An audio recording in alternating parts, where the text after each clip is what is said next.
Von Kempelen and His Discovery by Edgar Allan Poe, narrated by Sam Kusi.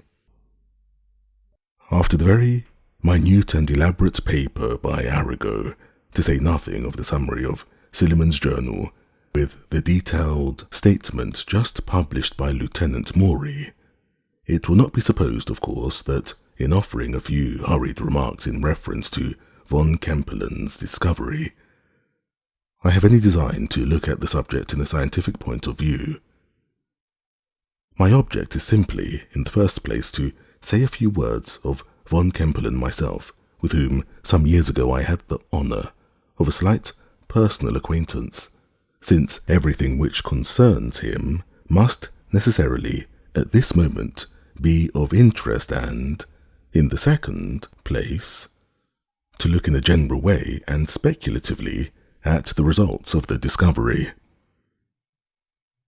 It may be as well, however, to premise the cursory observations which I have to offer by denying very decidedly what seems to be a general impression gleaned, as usual, in a case of this kind from the newspapers, viz., that this discovery, astounding as it unquestionably is unanticipated.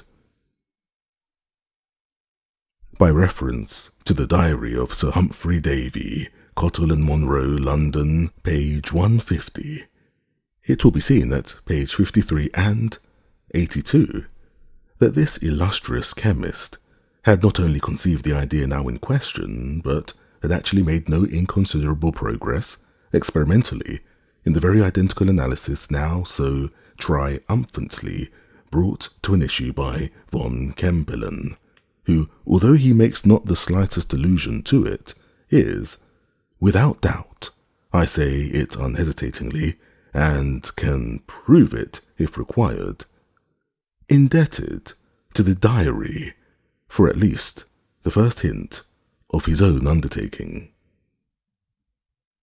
The paragraph from the Courier and Inquirer, which is now going the rounds of the press, and which purports to claim the invention for Mr. Kissam of Brunswick, Maine, appears to me, I confess, a little apocryphal, for several reasons, although there is nothing either impossible or very improbable in the statements made.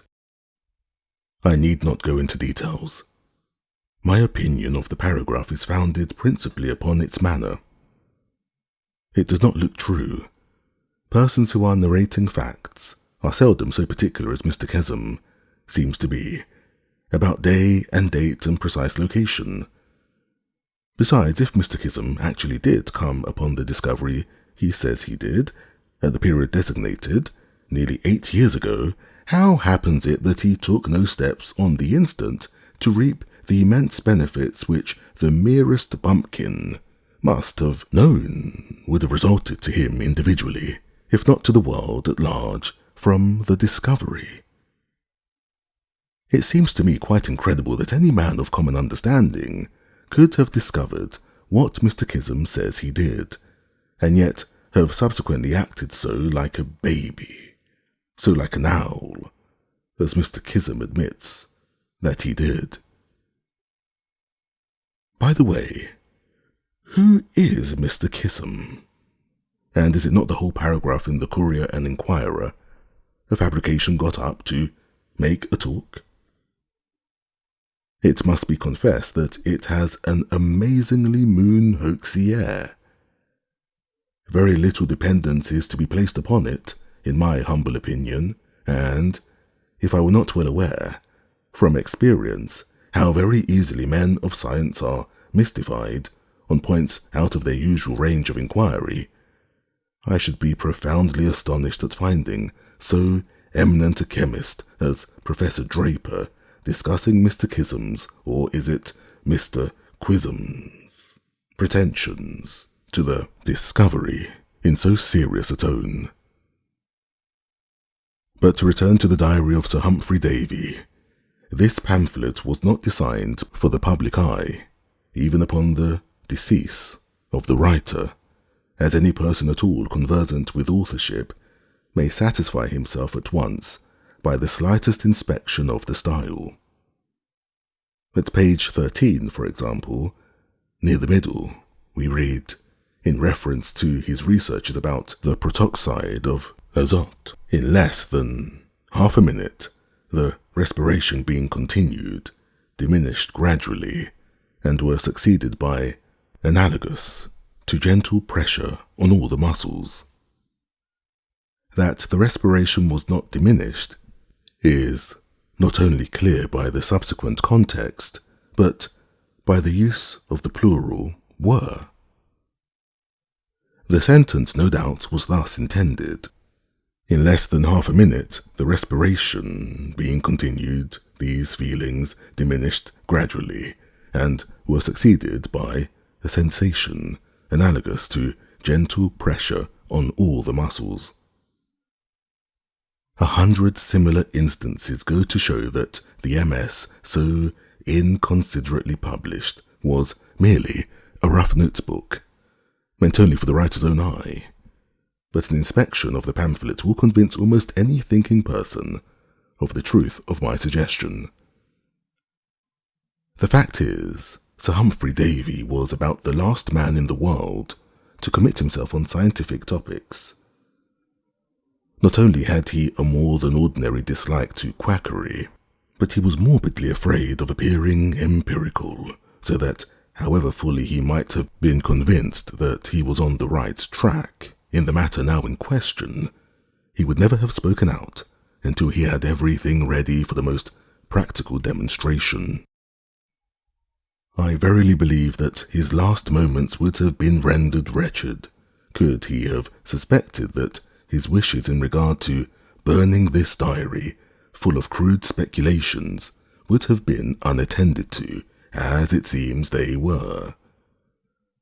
I say his wishes, for that he meant to include this notebook among the miscellaneous papers directed to be burnt, I think there can be no manner of doubt. Whether it escapes the flames by good fortune or by bad, yet remains to be seen. That the passages quoted above with the other similar ones referred to gave von Kempelen the hint, I do not in the slightest degree question, but I repeat, it yet remains to be seen whether this momentous discovery itself, momentous under any circumstances, will be of service or disservice to mankind at large. That von Kempelen and his immediate friends will reap a rich harvest, it would be folly to doubt for a moment. They will scarcely be so weak as not to realize in time by large purchases and houses and land, with other property of intrinsic value. In the brief account of von Kempelen which appeared in the Home Journal and has since been extensively copied, several misapprehensions of the German original seem to have been made by the translator, who professes to have taken the passage from a late number of the Presburg Schnellpost. Viel has evidently been misconceived, as it often is, and what the translator renders by sorrows is probably Leiden, which, in its true version, sufferings, would give a totally different complexion to the whole account. But of course, much of this is merely guess on my part. Von Kempelen, however, is by no means a misanthrope, in appearance at least, whatever he may be in fact. My acquaintance with him was casual altogether, and I am scarcely warranted in saying that I know him at all. But to have seen and conversed with a man of so prodigious a notoriety as he has attained, or will attain, in a few days, is not a small matter as times go. The literary world speaks of him confidently as a native of Presburg, misled perhaps by the account in the Home Journal, but I am pleased in being able to state positively, since I have it from his own lips, that he was born in Utica, in the state of New York, although both his parents, I believe, are of Presburg descent. The family is connected in some way with Maisel, of automaton chess player memory, In person, he is short and stout, with large, fat, blue eyes, sandy hair and whiskers, a wide but pleasing mouth, fine teeth, and, I think, a Roman nose. There is some defect in one of his feet. His address is frank, and his whole manner noticeable for bonhomie. Altogether, he looks, speaks, and acts as little like a misanthrope as any man I ever saw. We were fellow sojourners for a week about 6 years ago at Earl's Hotel in Providence, Rhode Island, and I presume that I conversed with him at various times for some 3 or 4 hours altogether. His principal topics were those of the day, and nothing that fell from him led me to suspect his scientific attainments. He left the hotel before me, intending to go to New York, and thence to Bremen. It was in the latter city that his great discovery was first made public. Or rather, it was there that he was first suspected of having made it. This is about all I personally know of the now immortal von Kempelen. But I have thought that even these few details would have interest for the public. There can be little question that most of the marvellous rumours afloat about this affair are pure inventions, entitled to about as much credit as the story of Aladdin's lamp. And yet, in the case of this kind, as in the case of the discoveries in California, it is clear that the truth may be stranger than fiction. The following anecdote, at least, is so well authenticated that we may receive it implicitly. Von Kempelen had never been even tolerably well off during his residence at Bremen, and often, it was well known, he had been put to extreme shifts in order to raise trifling sums. When the great excitement occurred about the forgery on the house of Gutsmuth and Co., suspicion was directed toward von Kempelen on account of his having purchased a considerable property in Gasperich Lane, and his refusing, when questioned, to explain how he became possessed of the purchase money. He was at length arrested, but nothing decisive appearing against him, was in the end set at liberty.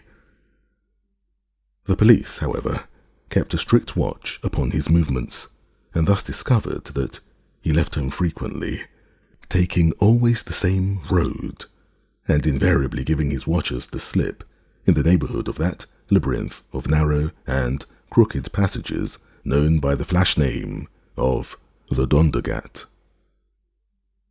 Finally, by dint of great perseverance, they traced him to a garret in an old house of 7 stories, in an alley called Flatsplatz, and, coming upon him suddenly, found him, as they imagined, in the midst of his counterfeiting operations. His agitation is represented as so excessive that the officers had not the slightest doubt of his guilt. After handcuffing him, they searched his room, or rather rooms, for it appears he occupied all the mansard. Opening into the garret where they caught him was a closet 10 feet by 8, fitted up with some chemical apparatus of which the object has not yet been ascertained. In one corner of the closet was a very small furnace with a glowing fire in it, and on the fire a kind of duplicate crucible, 2 crucibles connected by a tube. One of these crucibles was nearly full of lead in a state of fusion, but not reaching up to the aperture of the tube, which was close to the brim. The other crucible had some liquid in it, which, as the officers entered, seemed to be furiously dissipating in vapour.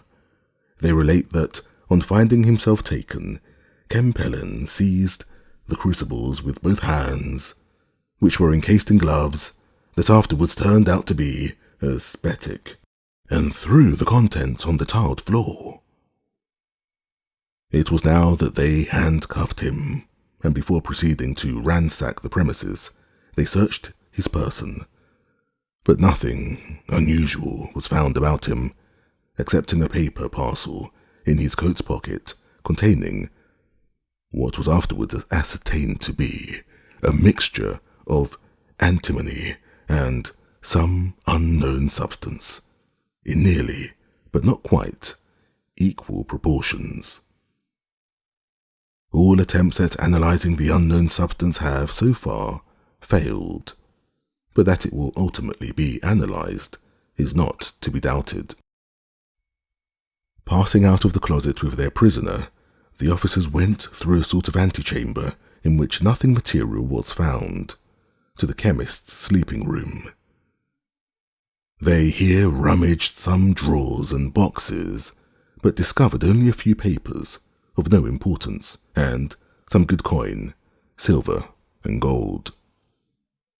At length, looking under the bed, they saw a large common hair trunk without hinges, hasp or lock, and with the top lying carelessly across the bottom portion. Upon attempting to draw this trunk out from under the bed, they found that, with their united strength, there were 3 of them, all powerful men.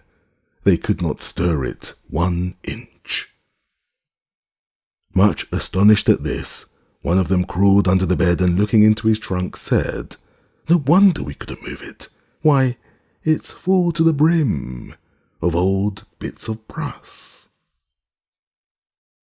Putting his feet now against the wall so as to get a good purchase, and pushing with all his force, while his companions pulled with all theirs, the trunk, with much difficulty, was slid out from under the bed, and its contents examined.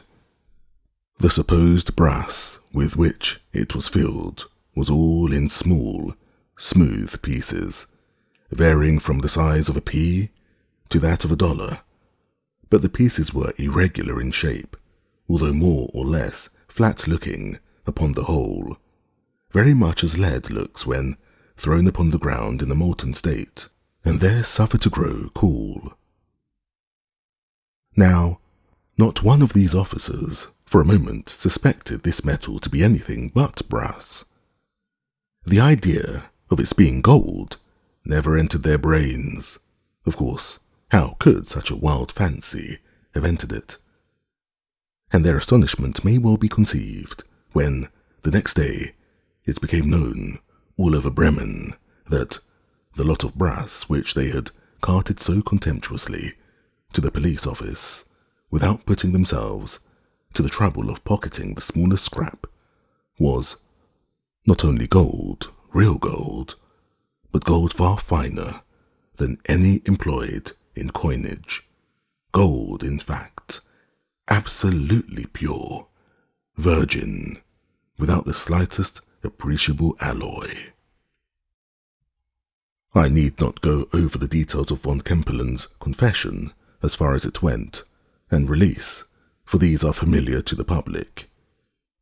That he has actually realized in spirit and in effect, if not to the letter, the old chimera of the Philosopher's Stone, no sane person is at liberty to doubt.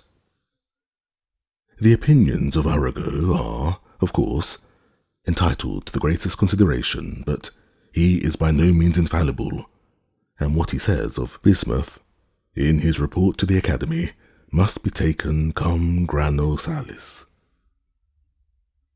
The simple truth is that up to this period all analysis had failed, and until von Kempelen chooses to let us have the key to his own published enigma, it is more than probable that the matter will remain, for years, in statu quo. All that as yet can fairly be said to be known is that pure gold can be made at will, and very readily from lead, in connection with certain other substances, in kind and in proportions unknown. Speculation, of course, is busy as to the immediate and ultimate results of this discovery, a discovery which few thinking persons will hesitate in referring to an increased interest in the matter of gold generally by the late developments in California, and this reflection brings us inevitably to another, the exceeding inopportuneness of von Kempelen's analysis. If many were prevented from adventuring to California by the mere apprehension that gold would so materially diminish in value on account of its plentifulness in the mines there, as to render the speculation of going so far in search of it a doubtful one, what impression will be wrought now upon the minds of those about to emigrate, and especially upon the minds of those actually in the mineral region, by the announcement of this astounding discovery of von Kempelen? A discovery which declares in so many words that beyond its intrinsic worth for manufacturing purposes, whatever that worth may be, gold now is, or at least soon will be, for it cannot be supposed that von Kempelen can long retain his secret, of no greater value than lead, and of far inferior value to silver. It is indeed exceedingly difficult to speculate prospectively upon the consequences of the discovery, but one thing may be positively maintained, that the announcement of the discovery 6 months ago would have had material influence in regard to the settlement of California. In Europe, as yet, the most noticeable results have been a rise of 200% in the price of lead and nearly 25% that of silver.